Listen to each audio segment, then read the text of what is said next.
the weather forecast with C3 Production. Hello ladies and gentlemen, and welcome once again to the weather forecast. I hope you had an excellent day. Tonight we look forward to moderate showers in some parts of the northwest, center and the littoral regions, and temperatures are expected to get as low as 16 to 17 degrees in the west and northwest. The Adamawa region expecting a minimum of 18 degrees. We may have the center, south and east regions expect as low as 19 degrees, and the southwest, littoral, north and far north regions expect temperatures to get as high as above 20 degrees. Detailing will take you over to the far north region, where light showers may dominate the entire region tonight, and a fully clouded sky is expected by morning, but no chance of precipitation, and temperatures between 22 to 25 degrees. Next, we go on to the northwest, where we may expect heavy rainfall in more than half of the region tonight, and light showers to dominate the region by morning, with a fully clouded sky and temperatures between 14 to 18 degrees. Lastly, we go on to the littoral, where we may have light showers dominate the entire region tonight, and a similar situation by morning, accompanied by a fully clouded sky and temperatures between 18 to 24 degrees. It is important that you step out warm and also avoid constructing houses on mountainous areas. Thank you for watching, and have a good night. That was the weather forecast with C3 Production. As leader in third-generation audiovisual content, C3 Production offers you tomorrow's solutions today. Digital video production and broadcast, data-less e-learning platforms, virtual and augmented reality. C3 Production, mastery of innovation. Even perfection evolves.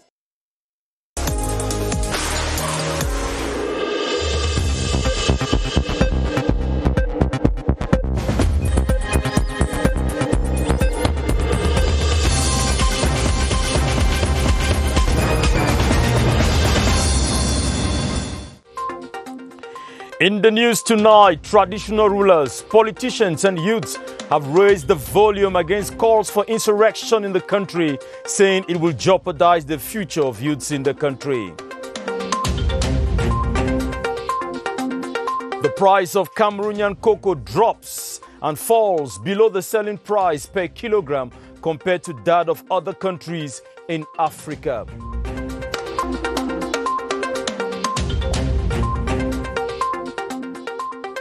And as Decentralization Minister installs the new management of the National School for Local Administration, NASLA, in Boya, he praises the Limbe City Council for projects carried out so far. Live from Studio 5 of the CRTV Production Center, I am Benen Bumagana in Yaoundé. Welcome to the 7:30 News.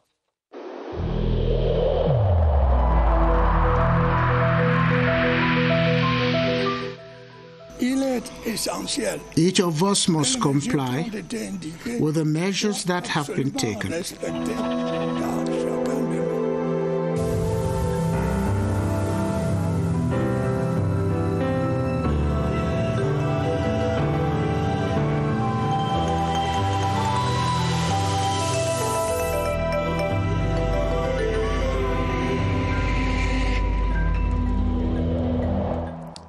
We open this newscast with spirited condemnation of calls for insurrection and the destabilization of state authorities by the Road Transport Syndicate of Cameroon. They made a declaration before media men in a press conference today in Yaoundé, as we hear in this report by Joyce Tata.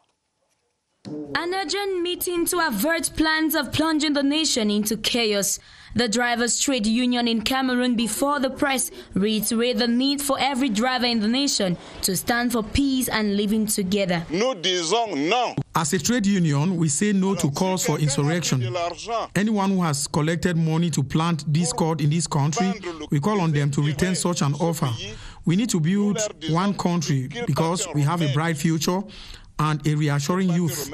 If we have not done anything, let's allow the youths work on the challenges. Nous n'avons rien fait, laissons ce pays, nos jeunes enfants vont relever le défi.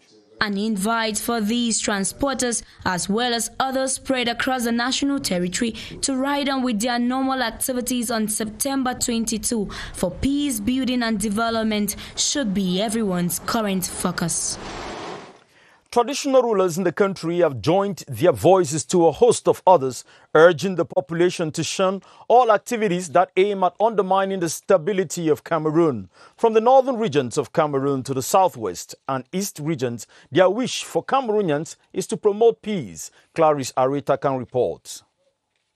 In the northern part of the country, traditional rulers are unanimous in their disapproval of any activities which are a threat to peace and order. It is a very bad idea and not serious at all. An insurrection is bad news. There are enough difficulties in the region, and we will not accept this nor tolerate any form of destabilization of the country and its institutions. Chiefs of the Southwest region have equally expressed similar views. We want to live in peace. We have been clamoring for peace. All along, everybody is crying of peace. This is not time we are now preparing for the regional election. This is not time that people should be distracted of marching and so on. In the South, too, the insurrection discourse has been vehemently condemned. I am urging everybody to avoid any unrest from the street. You cannot decide to make your voice heard through the street. It is out of the question that anyone, whoever it may be, to incite people to unruly behavior. While more and more voices express their criticism over any form of unrest in the country, if you cannot get victory through the ballot box, we don't think it is through the streets that it should be obtained. Without peace, there can be no growth. That is a negative and a fake forced action that will bring our country into regression. We don't want war, we want peace in our country. Custodians of tradition insist that sensitization is crucial. This time, political party leaders in the country have maintained their position against calls for an insurrection in the country. They have been condemning the calls for a protest march and this time are urging their supporters not to heed to these calls. Ibneza Kanga comes back to some of the declarations of the political class.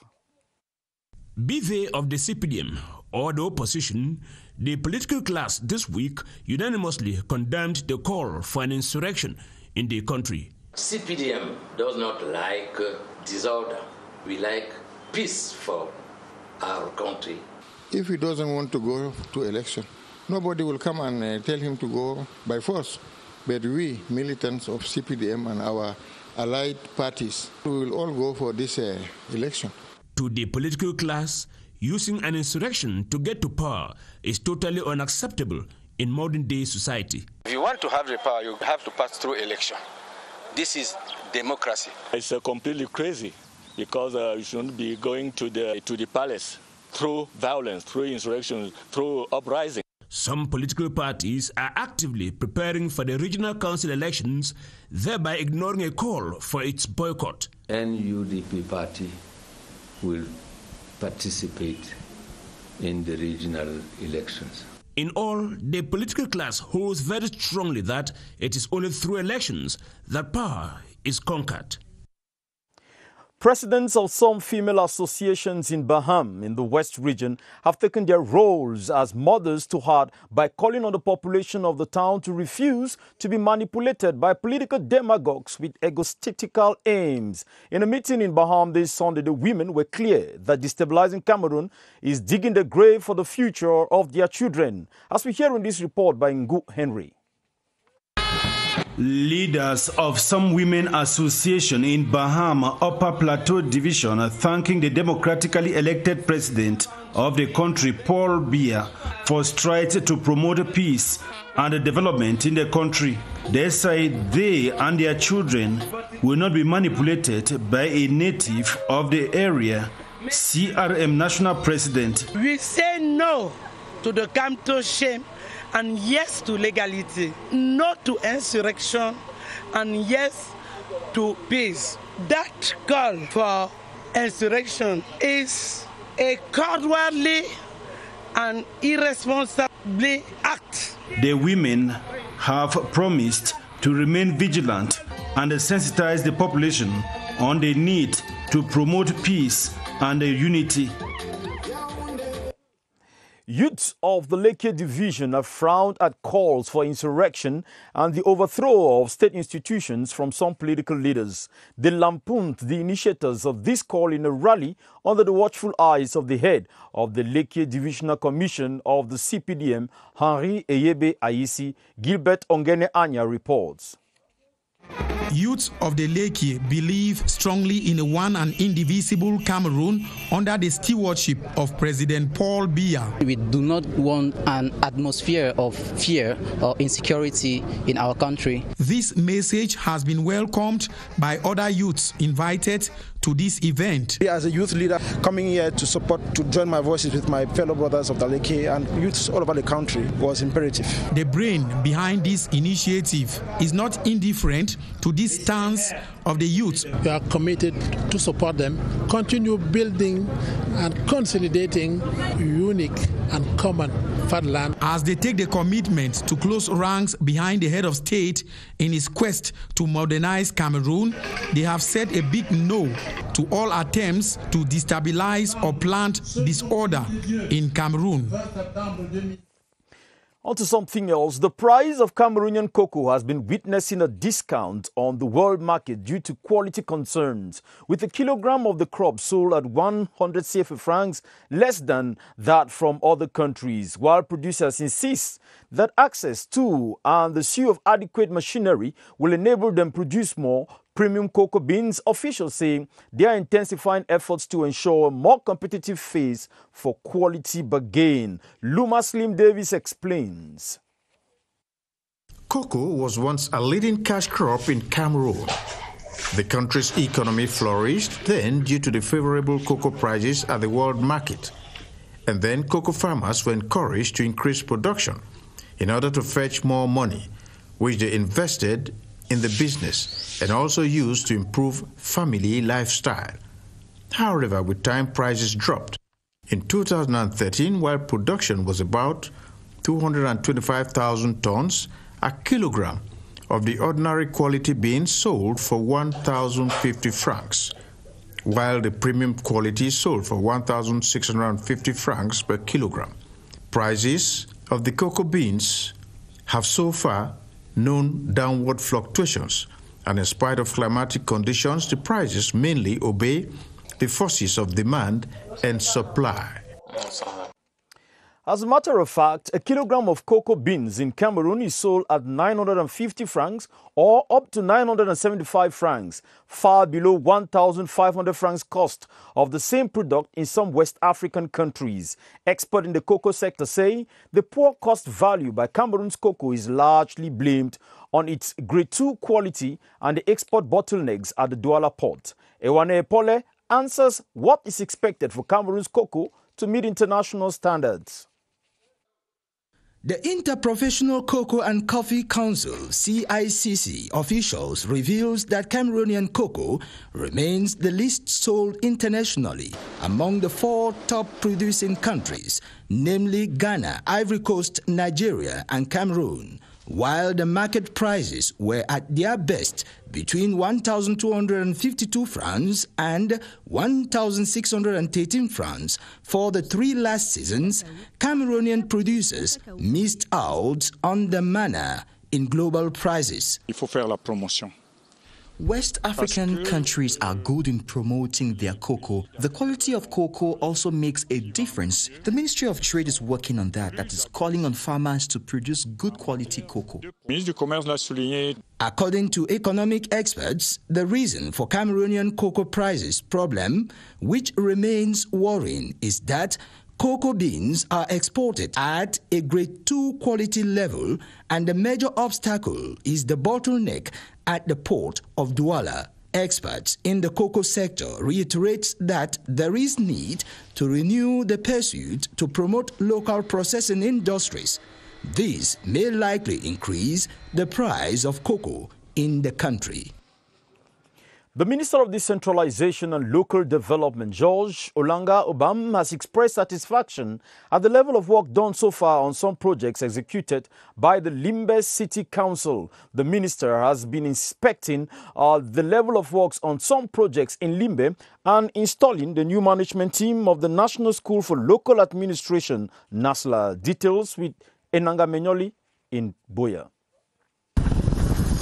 Upon arrival at the seaside resort town of Limbe, accompanied by Southwest Governor Bernardo Kaliabilai and some other top administrative and security officials, the Minister of Decentralization and Local Development, George Elanga Obam, visited the regional office of the Special Council Support Fund for Mutual Assistance, FECOM. He also visited the Limbe One Council, the Limbe New Market site, among others. While encouraging workers, the minister, however, expressed satisfaction with the level of work done so far. There are so many things that the Lord Mayor of the city is doing that it is really fantastic. Councils are usually waiting for money coming from the government, but there are things that are done by the mayor. With the money, he is looking himself and things are going straightforward, just like what we want. The city mayor of Limbe, Andrew Mutanga Munjimba, appreciated FECOM and Minepat for financial assistance in the realization of this project. Some of the Limbe youths present, in one voice, opted for peace in Cameroon.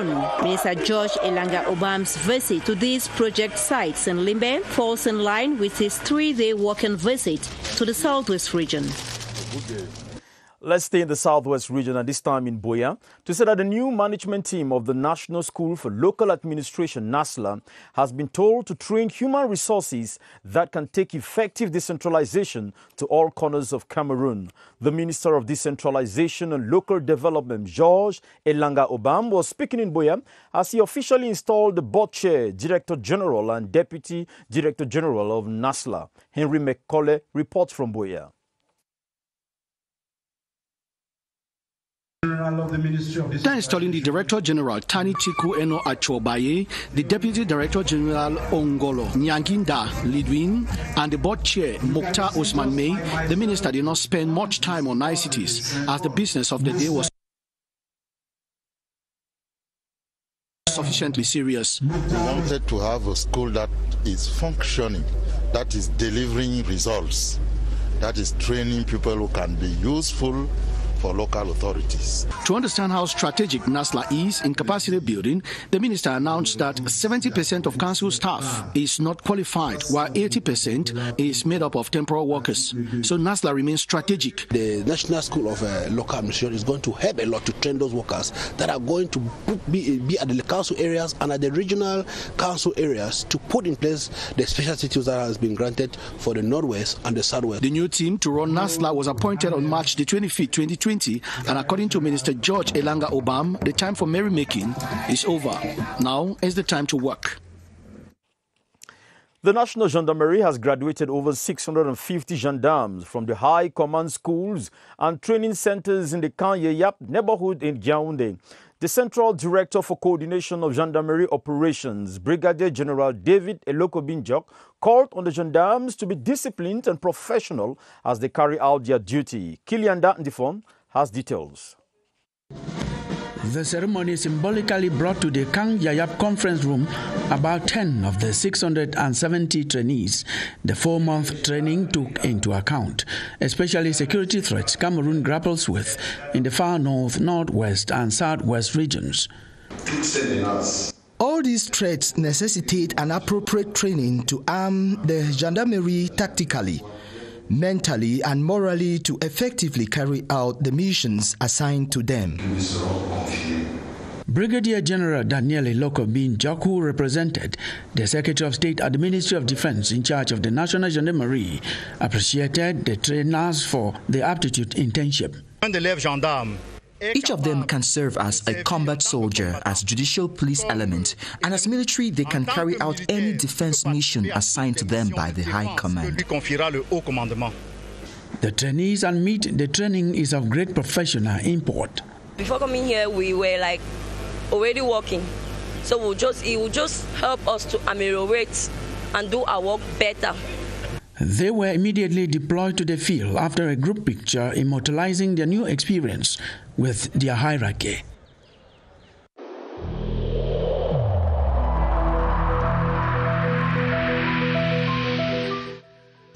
The wearing of face masks in public places will be mandatory until further notice.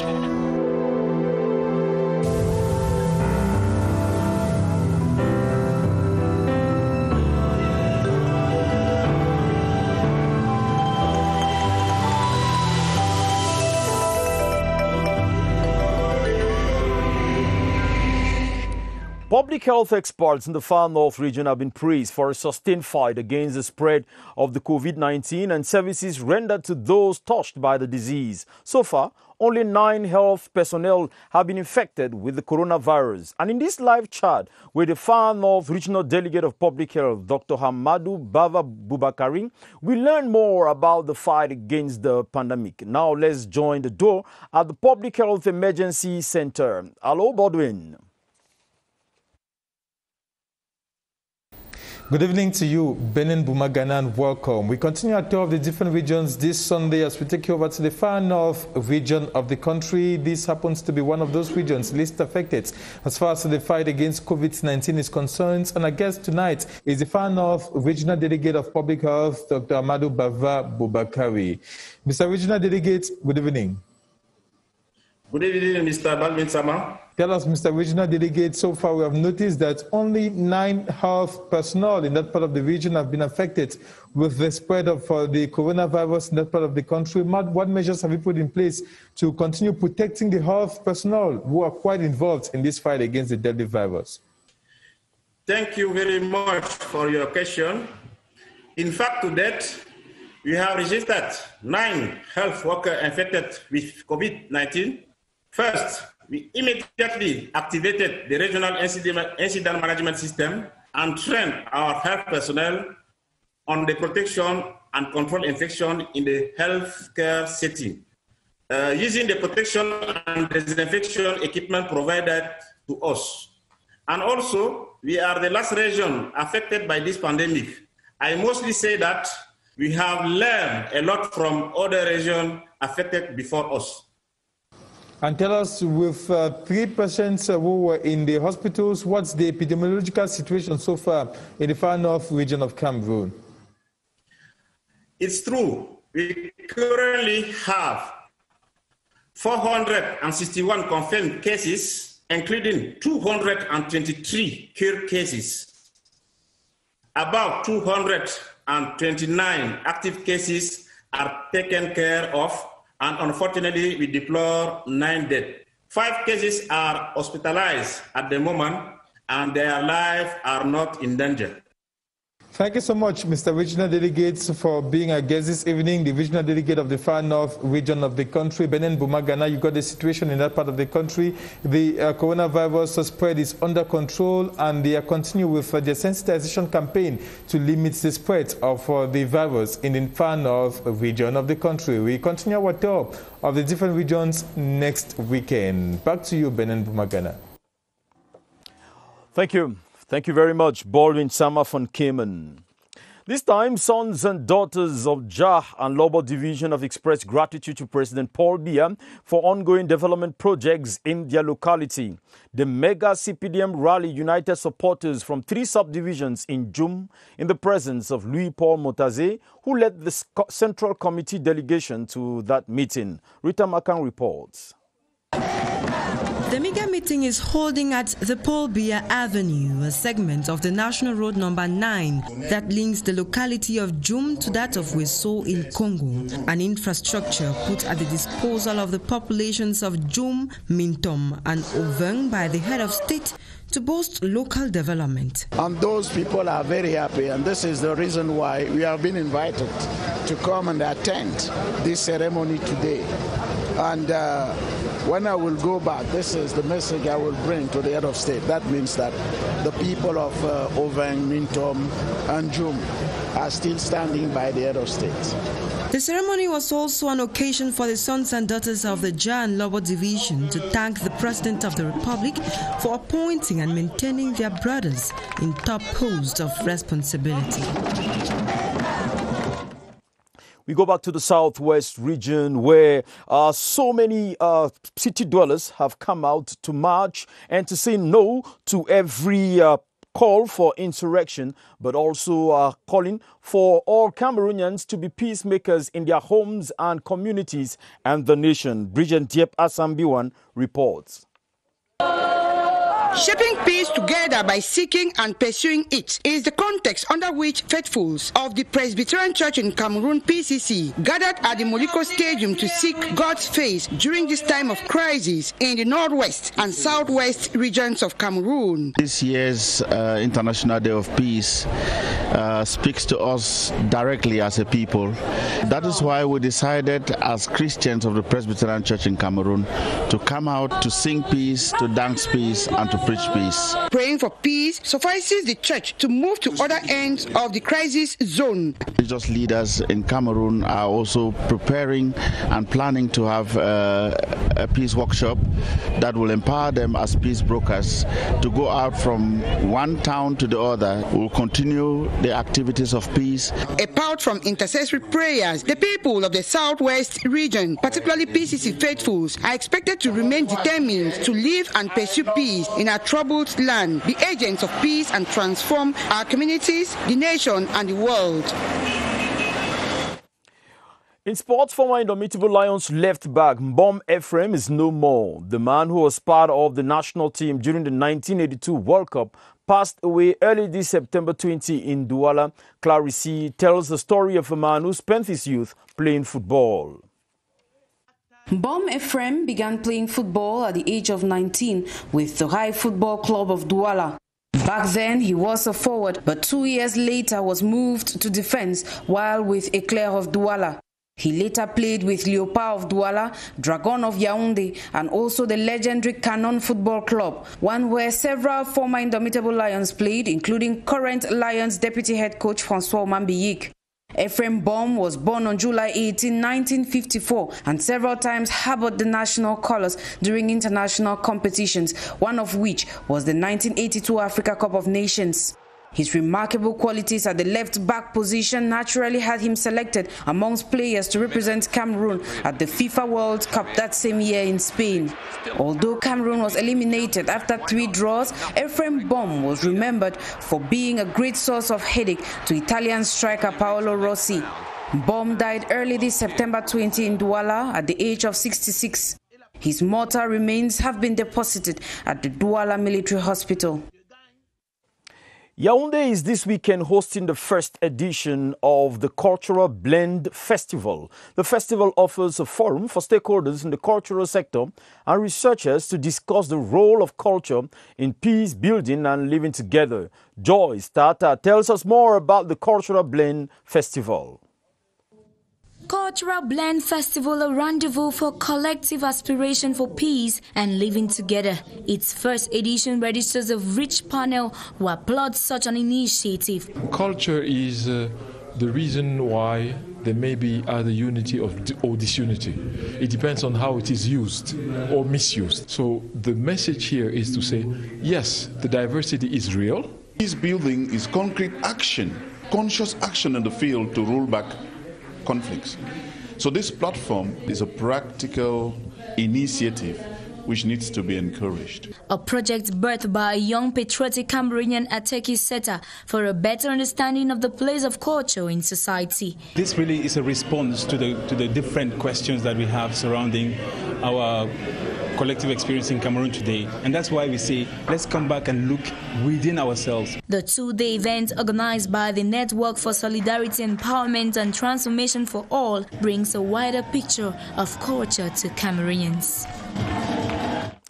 It is with that paper that we come to the end of this edition of the Newscast. In this edition, we heard that traditional rulers, politicians and youths have raised the volume against calls for insurrection in the country, saying it will only jeopardize the future of youths in this country.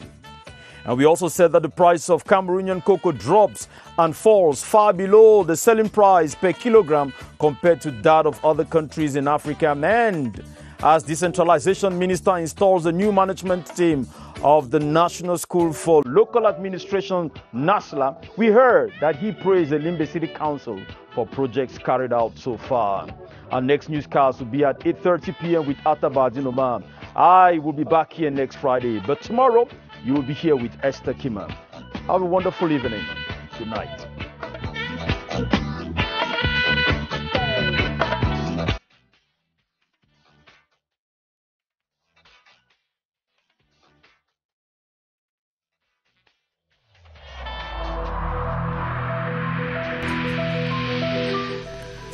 In this connection, we should avoid stigmatizing